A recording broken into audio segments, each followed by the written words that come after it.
안녕하세요. 매일 아침 말씀 묵상에 오신 여러분을 진심으로 환영합니다. 11월 18일 화요일 모본의 힘. 생각할 문제. 갈렙은 믿음의 사이를 구하기 위해 어떤 제안을 하는가? 훗날 운내일은 어떤 일을 하는 지도자가 되는가? 오늘 우리에게 주는 교훈은 무엇인가? 갈렙이 말하기를 기럇 세벨을 쳐서 그것을 점령하는 자에게는 내가 내 딸 악사를 아내로 주리라 하였더니 갈렙의 아우 그나스의 아들인 온넬이 그것을 점령함으로 갈렙이 자기 딸 악사를 그에게 아내로 주었더라. 악사가 출가할 때에 그에게 청하여 자기 아버지에게 밭을 구하자 하고 나귀에서 내림에 갈렙이 그에게 묻되 내가 무엇을 원하느냐 하니 이르되 내게 복을 주소서. 아버지께서 내게 세갰 땅으로 보내시오니 샘물도 내게 주소서 하매 갈렙이 윗샘과 아랫샘을 그에게 주었더라. 지도에서 나오는 것처럼 기럇세벨은 드빌이라는 곳입니다. 유다가 분배받은 땅의 중심에 자리 잡고 있는 성읍입니다.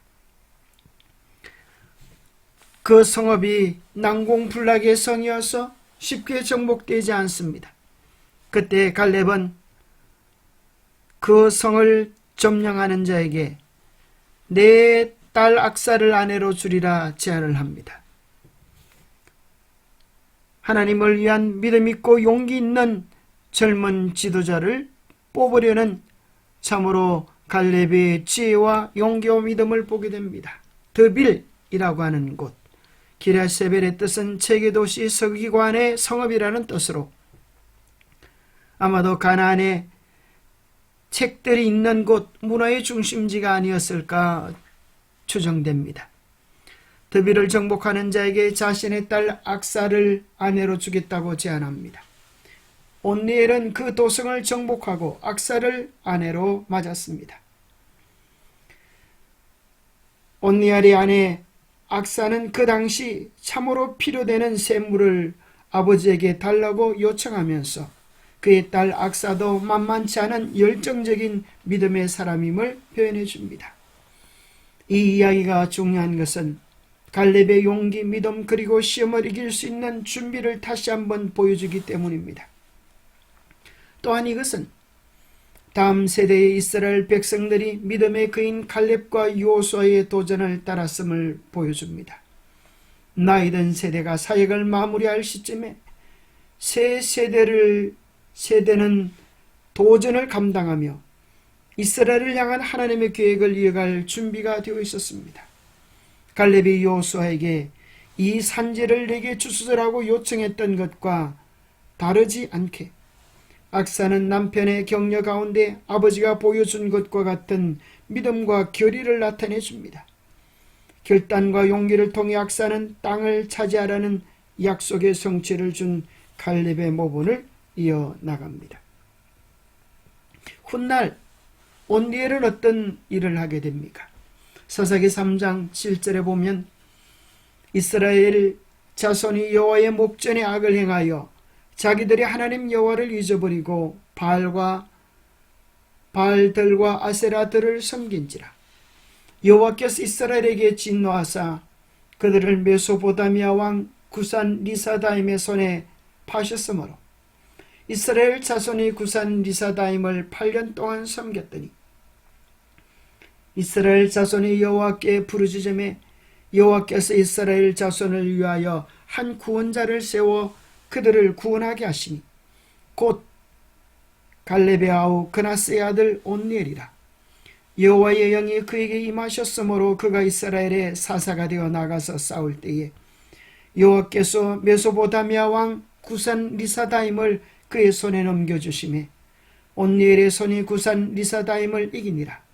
그 땅이 평안한 지 40년에 그나스의 아들 온니엘이 죽었더라. 사사기에 나오는 첫 번째 사사로 온니엘, 바로 갈렙의 사위가 등장합니다.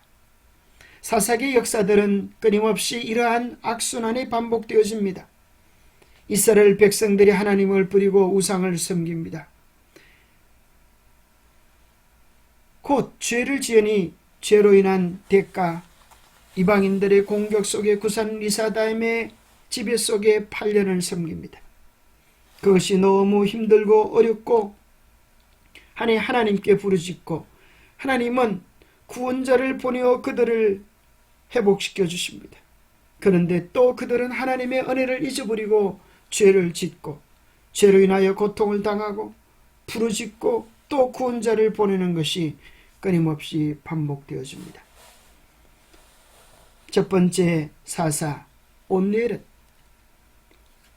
이름에서 알 수 있듯이 그 당시 많은 사람들이 바알과 아세라를 그들의 신으로 섬겼을 때에 온니엘의 이름의 뜻은 나의 힘은 하나님이시다 라는 의미를 가지고 있습니다. 하나님을 그의 힘으로 삼고 당당하게 하나님의 사사가 되어서 40년 동안 평화를 가져오는 위대한 일을 하게 됩니다. 우리는 온니엘의 믿음 속에서 참으로 갈렙으로부터 이어받은 충성스러운 믿음의 본을 보게 됩니다. 무엇이 이토록 지속적인 삶에 영향을 미치는 아름다운 신앙의 감화를 전달해 줄 수 있을까요? 여기 꽃게 2마리의 그림이 보입니다. 똑바로 걸으라고 해도 늘 옆으로만 걷는 아들을 보고 아버지 개가 이야기합니다. 아버지를 좀 봐라. 아버지처럼 이렇게 보고 똑바로 걸어. 그러나 역시 아버지도 잘못 걸으면서 자기 생각에 자기는 똑바로 걷지만 우리 아들이 왜 이러냐고 생각합니다.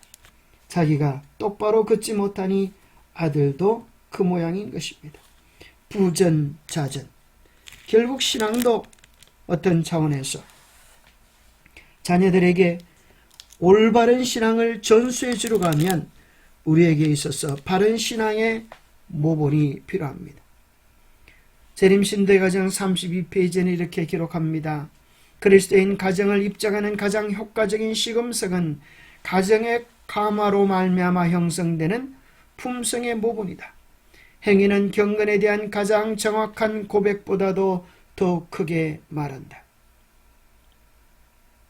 그리스도인 가정을 입증하는 가장 효과적인 시금석은 품성의 모본이라는 것입니다. 우리가 아무리 말하는 수많은 수백 가지 고백보다도 진정한 신앙의 모본의 감화는 훨씬 더 크고 놀랍다고 이야기해 줍니다.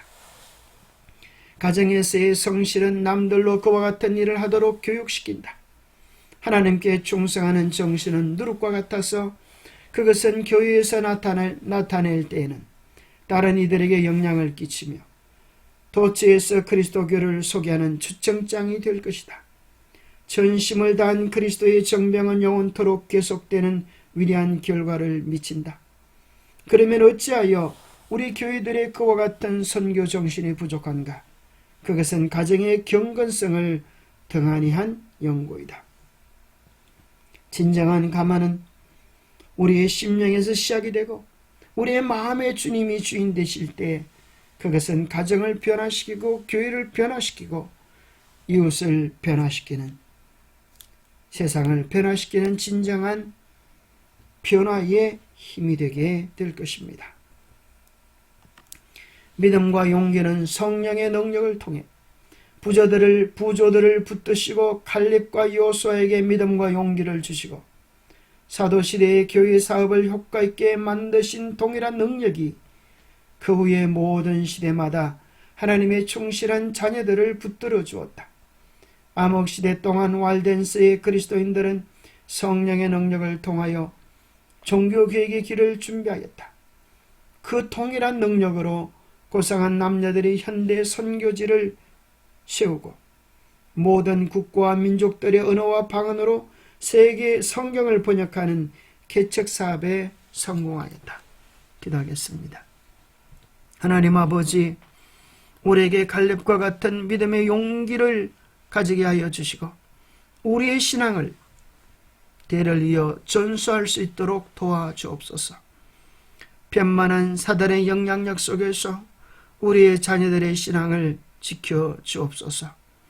이 세상의 어떤 유산보다도 예수 그리스도를 아는 신앙적 유산이 가장 귀함을 우리로 먼저 깨닫게 하시고, 우리의 수많은 말보다 우리의 삶이 먼저 모본이 되어서 아름다운 교육의 향기가 되게 하여 주옵소서.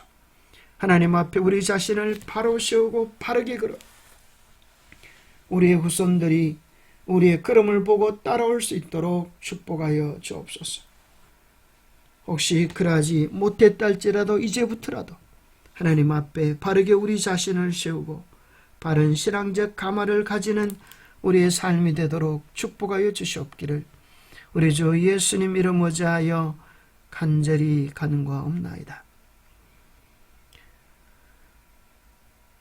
눈이 내린 길 위에 발자국을 내는 것처럼, 그리고 또 그 발자국을 따라오는